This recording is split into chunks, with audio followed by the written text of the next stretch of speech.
Oh, hi there. You startled me. My name's Leo Maheu.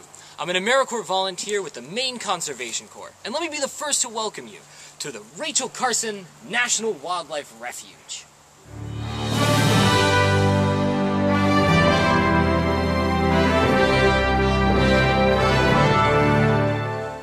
Well, since you're here, why don't you take a walk with me down the Carson Trail? Follow me.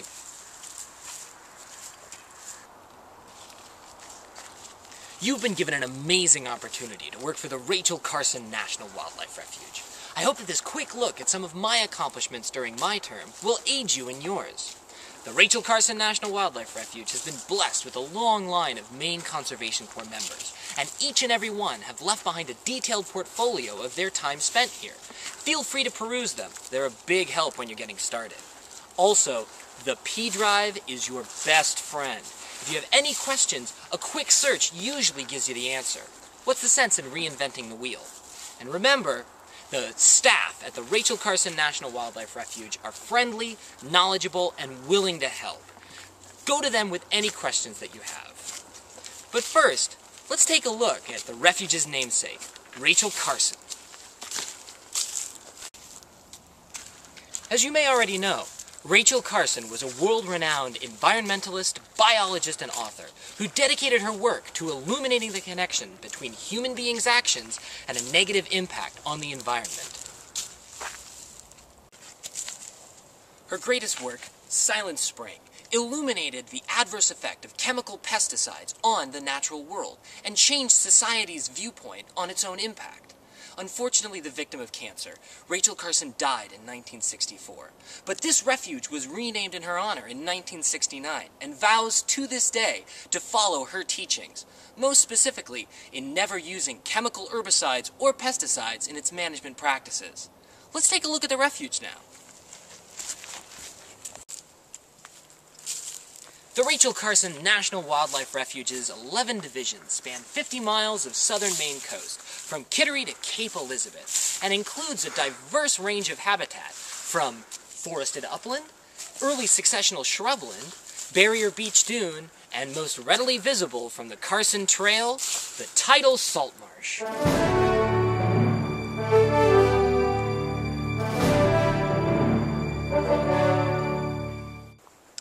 The primary objective of the Rachel Carson National Wildlife Refuge is to provide vital nesting, resting, and feeding habitat for migratory shorebirds, waterfowl, and other wildlife. In addition, the tidal salt marsh is a rare and delicate part of the southern Maine coast. Here's some of the things that you and the Rachel Carson National Wildlife Refuge will be doing to protect it and the species that utilize it. The Nelson and salt marsh sparrows are species of concern, and by conducting mist netting and nest surveys, their status is being monitored.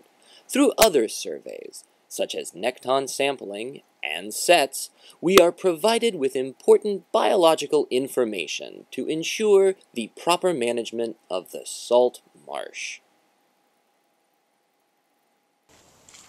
In addition to managing a wide range of habitat types for wildlife, the refuge is dedicated to conserving 3 primary species of concern. Look! There's one there! This is our friend, the New England cottontail, and as his name suggests, he's the only indigenous species of cottontail in, well, New England. Let me tell you a few things about what makes this guy just so special. The New England cottontail are active during dawn and dusk and feed off of grasses, roots, and leaves in the spring and summer, and subside off of bark and twigs in the winter. Unlike the snowshoe hare, the New England cottontail will remain brown all year long. Now, as I said before, the New England cottontail is one of the 3 species of concern managed by the Rachel Carson National Wildlife Refuge. Reason being is, well, this guy, he's kind of a specialist. He really thrives on that dense, early successional shrubland habitat. Well, unlike this, he needs those native species that can really enclose him and protect him from predators and also give him a viable food source. Unfortunately, we people look at that kind of shrubland and go, well, there's no use to it. Let's get rid of it and mow it down. Also, Invasive species have become a huge concern with this guy, outcompeting the natives that he needs to thrive. But the Rachel Carson National Wildlife Refuge and you will be doing an awful lot to help this guy out. Winter tracking. Planting native shrubs. Pulling invasive plant species. And building bunny dens are all ways that you'll develop habitat for the New England cottontail. Hang in there, buddy. We're working for you. But the New England cottontail's thicket isn't the only place you'll be working. Let's take a look at another place you'll become very familiar with. You'll be spending an awful lot of time on the beach this summer, but it won't be perfecting your suntan or catching that next big wave. In addition to CNET surveys and shorebird monitoring, you'll be working very closely with two special species here at the Rachel Carson National Wildlife Refuge. Look! There's one now! Perfect! A pair of piping plovers! The piping plover is one of the Rachel Carson National Wildlife Refuge's fair-weather friends, and like a good chunk of the Southern Maine population, you'll be seeing quite a lot of them in your summer. Let's take a look at them in action. Piping plovers are small migratory shorebirds readily identified by their sandy color, yellow beak, and black and white collar. They feed on insects and small aquatic invertebrates. Plover nests are identified as small cups in the sand with typically 4 well-camouflaged eggs and are placed above the high tide line. Attentive parents, piping plovers share incubation and chick-rearing duties equally. But for as much fun in the sun as this animated shorebird has here in Vacation Land, the piping plover is listed as threatened on the endangered species list. Some of the limiting factors for the piping plover's growth is human development, human encroachment, and increased predation. However, you and the Rachel Carson National Wildlife Refuge will be doing an awful lot to save this species. Let's take a look. You'll be erecting symbolic fencing, plover nest exclosures, and conducting dawn and dusk chick monitoring. Hang 10, little dudes. We'll see you next summer. Totally tubular terns! Least terns, to be exact. The least tern is the Rachel Carson National Wildlife Refuge's other beach-going butt. Let's get the skinny on them. As their name suggests, the least tern is much smaller than other terns, boasting yellow bills with a black tip, light gray backs, and white undersides. Like the piping plover, least terns build their nest of typically 3 eggs on sand dunes near the high tide line among scattered debris and grass. They feed off of mostly fish, nest in colonies, and aggressively protect their nests through aerial bombardment.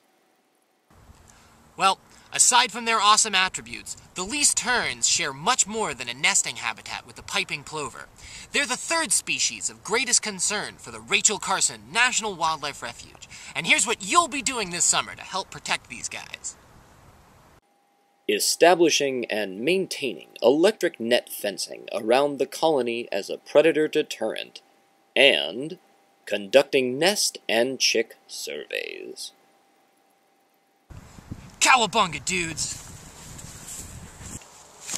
But not all of your time will be spent doing biological field work. A good portion of the Maine Conservation Corps members' responsibilities include hardcore maintenance duties, such as Reporting. Answering the phones. Taking out the mail. Visitor use services.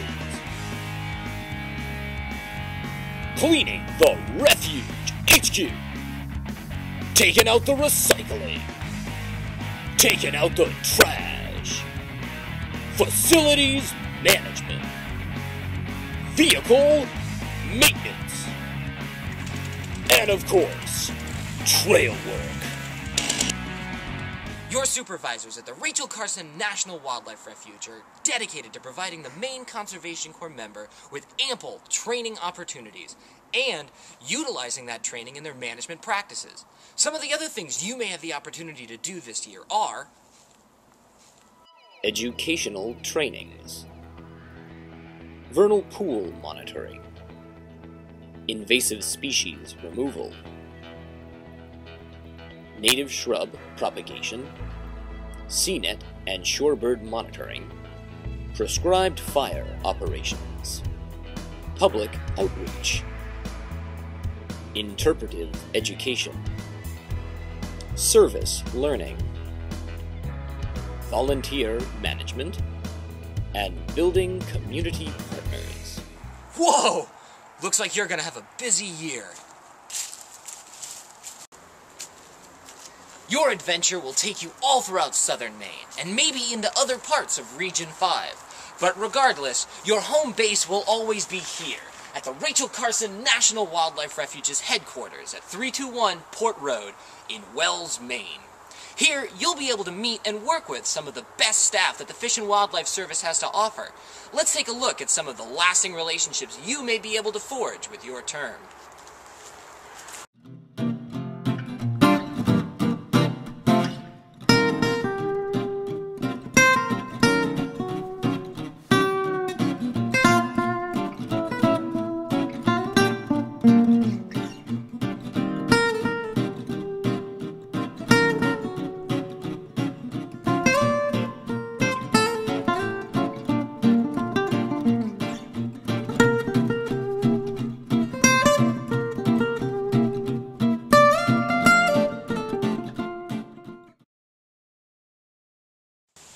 Thank you for joining me on this quick look at my term at the Rachel Carson National Wildlife Refuge.